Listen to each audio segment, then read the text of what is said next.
Hari ini kita akan memasuki sebuah bagian yang baru di dalam pokok pembahasan kita yang berjudul Khotbah Penginjilan. Buat saya, ini merupakan satu panggilan yang sangat luar biasa kalau setiap para hamba-hamba Tuhan memahami bahwa khotbah bukan hanya menumbuhkan sebuah semangat, menumbuhkan sebuah pengetahuan, tetapi juga bersifat menjangkau. Oleh sebab itu, yang menjadi latar belakang saya, mengapa topik ini saya ambil, selain daripada sangat sedikitnya literatur yang membahas tentang khotbah penginjilan, juga sangat sedikitnya bahan-bahan literatur, tentunya juga semangat pengetahuan yang masuk di dalam diri seorang rekan-rekan hamba-hamba Tuhan yang ada tentang bahwa khotbah itu juga bersifat penginjilan, mampu membawa orang-orang datang kepada Tuhan.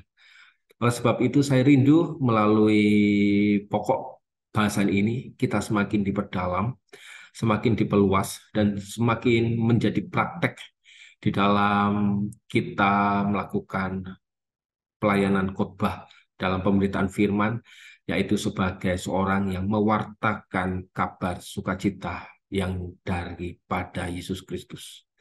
Oleh sebab itu, selama beberapa pekan ke depan, beberapa video ke depan, kita saling berdiskusi, mendedikasikan diri kita bersama terhadap pola pemikiran yang ada, yaitu pola pemikiran khotbah penginjilan, evangelism sermon. Dan itulah yang akan kita bahas melalui beberapa video ke depan ini. Belum kita memasuki tentang topik tentang khotbah penginjilan, tentu akan lebih baik kita akan mengetahui dulu struktur apa yang disebut dengan definisi dari sebuah khotbah itu secara umum. Khotbah itu mau tidak mau berasal dari Allah.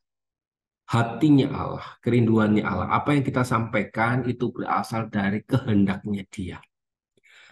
Allah memberikan inspirasi kepada para penulis Alkitab yang berupa Alkitab untuk menulis apa karya yang terbesar yang Allah pernah kerjakan di waktu masa lampau kepada para penulis Alkitab. Tetapi dia juga melakukan iluminasi dengan kepada hamba-hamba Tuhan, pada rekan-rekan semua, tentang apa isi yang terkandung di dalam Alkitab.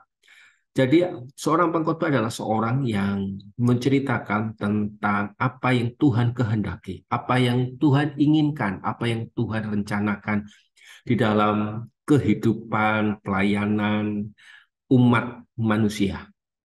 Itulah satu sisi daripada khotbah. Khotbah berasal dari Alkitab dan Alkitab berisikan tentang rencana dan kehendak Tuhan untuk umatnya.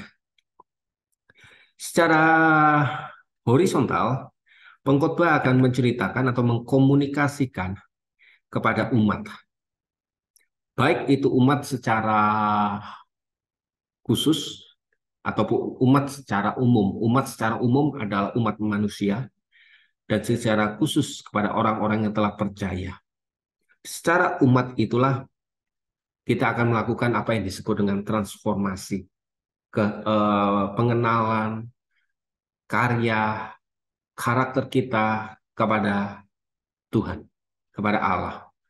Oleh sebab itu, posisi pengkhotbah kepada umat, salah satunya adalah posisi tentang bagaimana kita memberitakan kabar baik, kabar sukacita, supaya umat yang umum itu berpindah kepada umat yang khusus sebagai panggilan secara khusus seperti apa itu tulis di dalam kitab 2 Petrus pasal yang kedua ayat 19.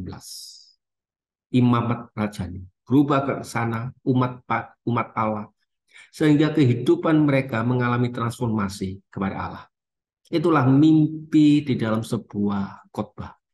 Apapun yang menjadi kerinduan kita, apapun yang sedang kita khotbahkan, apapun yang sedang kita kerjakan di dalam pelayanan pemberitaan Injil, ingatlah bahwa umat Allah harus mengalami transformasi. Ingatlah bahwa Allah bekerja di dalam pemberitaan firman, dan firman-Nya itu akan berubah di dalam kehidupan anak-anaknya kepada umat manusia, sehingga mereka mengalami transformasi. kepada dia. Nah, secara khususnya bagi apa yang dimaksud dengan khotbah penginjilan itu? Khotbah penginjilan adalah pemberitaan pribadi Yesus. Berarti yang kita beritakan adalah tentang pribadi Yesus. Tentang apa? Tentang kabar baik yang dilakukan bagi pribadi dan umat manusia. Ada pribadi dan juga umat manusia akan mengalami transformasi, akan mengalami perubahan, akan mengalami pembaharuan hidup. Dan pembaharuan hidup itu adalah pengenalan akan pribadi Allah. Jadi ada beberapa kata kunci yang sebetulnya perlu kita amati bersama. Di situ ada kata pemberitaan pribadi. Di situ ada kabar baik. Di situ dilakukan oleh seorang pengkhotbah kepada pribadi dan umat manusia. Jadi khotbah khotbah penginjilan bukan hanya bersifat secara umum, juga dalam artian luas yang akan nanti kita bahas, tetapi dia juga secara pribadi atau yang sering kita kenal sebagai penginjilan pribadi. Tetapi dia juga akan berkembang, berubah menjadi sebuah perubahan hidup. Tujuannya adalah perubahan hidup dan pengenalan akan pribadi Allah. Jadi khotbah penginjilan berfokus bukan kepada seorang pengkhotbahnya, berfokus bukan kepada eh, kesaksian-kesaksian pribadi yang sudah Allah kerjakan, tidak, tetapi lebih mengarah kepada pribadi Yesusnya, pribadi Allahnya. Meskipun di dalam nanti khotbah penginjilan itu menggunakan unsur-unsur pribadi, pengalaman, dan juga apa yang sudah Tuhan kerjakan. Oleh sebab itu mau nggak mau saudara, khotbah penginjilan sangat-sangat lebih bersifat Kristusentris, bersifat kealahan, karena memang dia mempunyai tugas, mempunyai visi untuk memberitakan, membawa kabar baik itu kepada dia. Nah, sebelum kita mengarah kepada arah ke bagian tersebut, perlu kita pelajari tentang sikap hati seorang pengkhotbah. Mengapa kita harus mengkhotbahkan khotbah penginjilan itu? Yang pertama adalah sebuah dedikasi. Dedikasi di dalam hal ini adalah sebuah anugerah, sebuah kepercayaan, sebuah penghormatan di mana kalau kita bisa melakukan khotbah penginjilan itu merupakan sebuah anugerah. Inilah dedikasi kita sebagai seorang hamba-hamba Tuhan, seorang rekan-rekan hamba Tuhan, seorang penginjil, seorang yang memang dipilih oleh Allah untuk mengkhotbahkan khotbah penginjilan tersebut. Dedikasi. Seorang pengkhotbah bukan hanya menceritakan tentang apa kesaksian-kesaksian, berkat-berkatnya saja, tidak. Tetapi dedikasi seorang hamba Tuhan adalah dia bisa menceritakan tentang pribadi Kristus yang telah bekerja di dalam diri seorang pengkhotbah. Dedikasi, dedikasi. Sebuah penghormatan, sebuah anugerah. Dan yang kedua, ini merupakan sebuah investasi. Kita harus paham dan kita harus tahu bahwa ketika kita melakukan khotbah, ini merupakan sebuah upah, bukan harta, bukan berkat secara jasmani, tetapi merupakan investasi yang sedang kita tanam di surga, merupakan upah. Jadi kalau ketika kita melakukan khotbah penginjilan, ingatlah bahwa upah kita besar di surga. Karena apa, saudara, ini merupakan sebuah keuntungan. Memang tidak terlalu banyak kalau kita melakukan KKR gitu, antara hasil dan pengeluaran tentu banyak pengeluarannya. Tetapi ingatlah bahwa kita sedang investasi. Investasi di mana kita sedang menanam sesuatu yang berharga bagi kerajaan Allah. Yang ketiga adalah partisipasi. Ikut andil bagian di dalam rencananya Allah. Wow.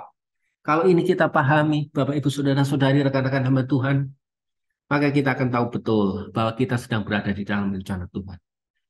Khotbah penginjilan adalah partisipasi kita untuk menggenapi rencana Tuhan. Bagaimana kabar kesukaan, kabar baik itu harus diterima oleh segala bangsa dan oleh segala suku. Dan kita ikut ambil bagian di dalam karya besarnya Allah. Siapakah kita sampai kita harus ikut andil di dalam karya besarnya Tuhan? Kalau bukan Roh Kudus yang memakai kita. Oleh sebab itu jangan ragu, jangan cemas. Khotbahkanlah, khotbah penginjilan. Yang keempat, ada sikap urgensi di dalam hati kita. Melihat keadaan dunia, melihat keadaan yang ada di sekitar kita. Semua penuh dengan ketidakpastian. Semua penuh dengan hal-hal yang mengganggu iman kepercayaan kita. Kalau kita bertanya, aku mengkhotbahkan ini karena ada sebuah urgensi yang harus aku lakukan, maka hati kita akan terus membara. Hati kita terus berkobar-kobar. Karena kita tahu waktunya Tuhan ada sebuah waktu yang sangat pendek. Dan kita harus membela kebenaran. Bukan membela Tuhan semata-mata karena Tuhan tidak bisa dibela. Bukan. Tetapi memang kita harus memberi warna. Keterlibatan. Karena ada sebuah dorongan ilahi yang muncul. Karena dorongan itu muncul karena ada sebuah urgensi yang ada. Bapak Ibu, yang kelima. Ini adalah sebuah misteri. Misteri di mana kita tidak tahu hasilnya. Misteri di mana kita tidak ngerti, tapi merupakan sebuah usaha. Bagaimana kita ada di dalam rencana itu. Khotbah penginjilan tidak terlalu banyak digemari karena memang sifatnya misteri. Akhirnya banyak orang tidak bersedia melakukan khotbah penginjilan. Karena memang tidak ada dampak, seakan-akan membuang kata, membuang tenaga, membuang biaya, tetapi tidak begitu langsung membawa dampak. Tetapi ingatlah, tokoh-tokoh besar di dalam dunia kekristenan lahir karena ada seorang pengkhotbah-pengkhotbah yang berani, yang berusaha untuk menjawab misteri itu. Dan yang terakhir, ini adalah sebuah sikap relasi kita sebagai umat Allah kepada sesama. Sikap kasih kita. Seorang pengkhotbah harus berani mengasihi. Kalau kau buktikan kasihnya itu, yaitu dalam sikap. Ya, khotbahkanlah tentang karya, pribadi, pengajaran, nilai yang Tuhan ajarkan di dalam kehidupan kita. Di dalam pribadi Kristus yang telah bekerja di dalam kita. Dedikasi, sebuah penghormatan, anugerah. Investasi merupakan sebuah keuntungan buat kita, yang merupakan hasil upah yang kita akan peroleh. Partisipasi adalah masuk di dalam sebuah rencananya Allah. Urgensi, keterlibatan, dan dorongan ilahi. Karena kita tahu waktunya hari-hari ini bukannya baik. Tetapi hanya melalui Kristus sajalah kita memperoleh semuanya. Kita memperoleh keselamatan. Kita memperoleh kepastian dan kejawaban yang kekal. Misteri merupakan sebuah usaha. Tetapi itulah usaha yang harus kita libatkan di dalamnya. Sebuah relasi. Sebuah sikap hati kita kepada sesama. Bapak, Ibu, Saudara-saudari, kalau kita memahami semua langkah itu, sikap hati kita, maka khotbah penginjilan harus kita beritakan. Khotbah berita penginjilan menjadi sesuatu yang membuat kita semangat. Karena kita sedang memberitakan tentang pribadi Kristus. Kita sedang memberitakan tentang nilai, ajaran, sesuatu yang bersifat kekal. Dan saya memohon, khotbahkanlah pribadi Kristus. Dan di dalam video-video kita yang akan datang, kita akan melihat bagaimana Allah melalui sharing kita, melalui apa yang kita akan kerjakan ini, saling mengisi, dan kita akan melihat dampak yang besar untuk kerajaan Allah, untuk jemaat yang kita layani, untuk ladang yang sedang kita gumulkan. Kiranya melalui topik ini, kita semakin semangat di dalam proses pemberitaan firman Tuhan. Kiranya Tuhan juga menolong kita untuk memiliki sikap hati seorang penginjil itu di dalam diri kita.